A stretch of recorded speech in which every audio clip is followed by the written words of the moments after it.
Hey guys, this is Roger, Tree Life Tree Service. I was just going to briefly talk about how I've been getting my IBC totes and how I acquired my crates.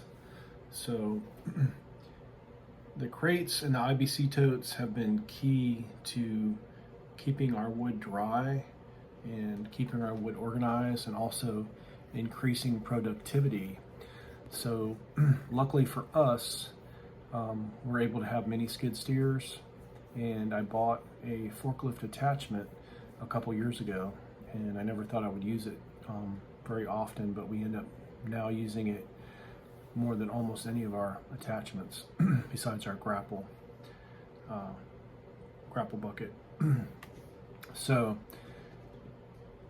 a lot of people, like, you can see ads for IBC totes, you can see ads for crates, but I got my IBC totes from the place where I dump my materials, and I dumped my materials there for years, and I had a couple of my guys that used to dump there. And one of the places you can get free totes is wherever they basically grind mulch or color mulch. They usually end up having dye or other materials in these IBC totes, and usually when they're done with them, they discard them. So you want to get in contact with somebody that basically makes mulch, dyes mulch. Usually you'll find them either taking in debris like wood, log debris, brush. Some of these dumps that you have to pay to dump at usually have a place where they can make mulch and dye mulch. So that would be one of the first places I look.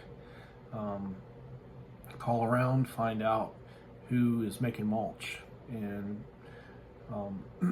there's a couple other places that you might look for, but just look for anybody that either buys mulch, makes mulch, has mulch for sale, and get their contact information. And somewhere along the line, there's going to be someone that uses the IBC totes. You can also buy them online if you want to get the food quality ones.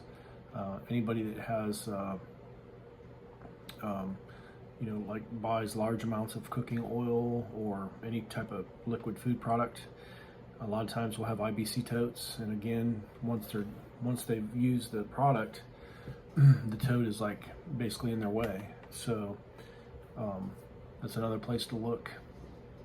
Also too, there's crates that are available. If you can't get IBC totes, crates are just about as good. Sometimes they're cleaner, neater, more organized. Sometimes they're smaller, bigger, different sizes.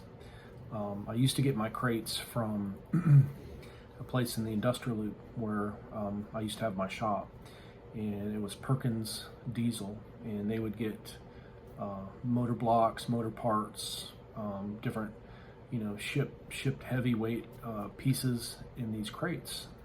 And usually they would have 2 or 3 of these, or 4 or 5 of those once a month. They'd be shipping in different heavy motors or shipping them out. They would keep some, but they would discard some after a while. Another place I found that has these was like weight suppliers, people that have like if you go into an industrial park, anybody that ships or gets shipments in of really heavy materials, like weights you work out with. And that's the last place I got mine from, and it's very clean. Usually they get shipments of like dumbbells, barbells, steel weights, different type of heavy shipments from China, and they have to be pretty durable and they have to be pretty solid to ship that heavy weights. And so once they extract the weights, usually they'll have a pile. I just picked up 10 crates, and there's more to come.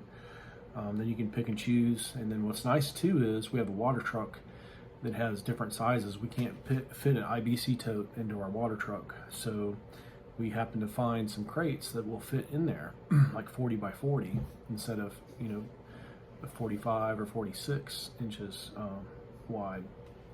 So the reason I'm going on and on about these totes and about these crates is because the less time that you handle firewood, the better.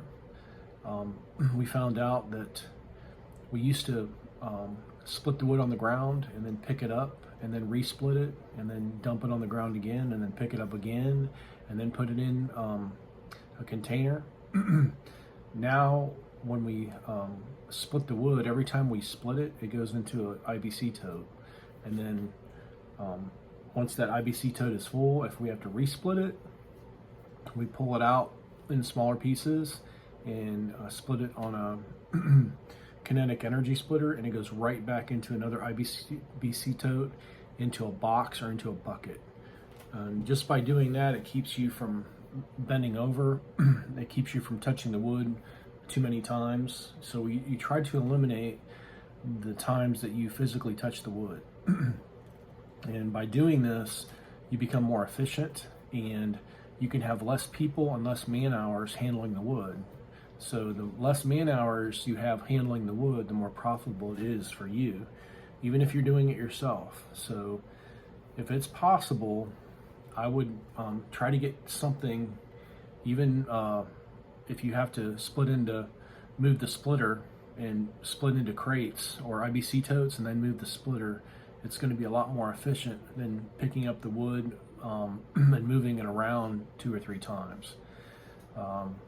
If you have a tractor, or you can use one or rent one or what have you, you're gonna, once you start splitting into IBC totes, I guarantee you're gonna save a lot of time and a lot of energy, and you're gonna become a lot more efficient. So anyway, if you have any questions or comments, please leave them in the comment section, and I will try to answer any questions. But I've been splitting wood for years and years and years, and I've watched a lot of videos about splitting wood, even the guys that have every piece of equipment in the world, and I cannot find a more efficient system.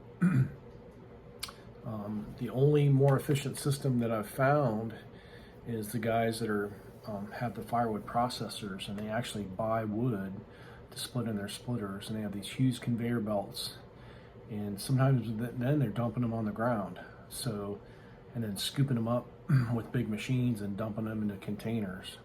But if you can, once you split the wood, try to put it into an IBC tote or container. It's just so much more efficient, and it's going to save you money and make you money. So anyway, thanks for watching, and I'll leave some video of us picking up the different sizes of containers, and hopefully you guys will be able to get something to move these containers around, because that's the most efficient way to do it. If you don't have anything to move the containers around, it's a little bit harder. You have to move the splitter around, but either way, eventually it'll be more efficient. So anyway, this is Roger with Roger's Reviews, and thanks for watching. See you next time.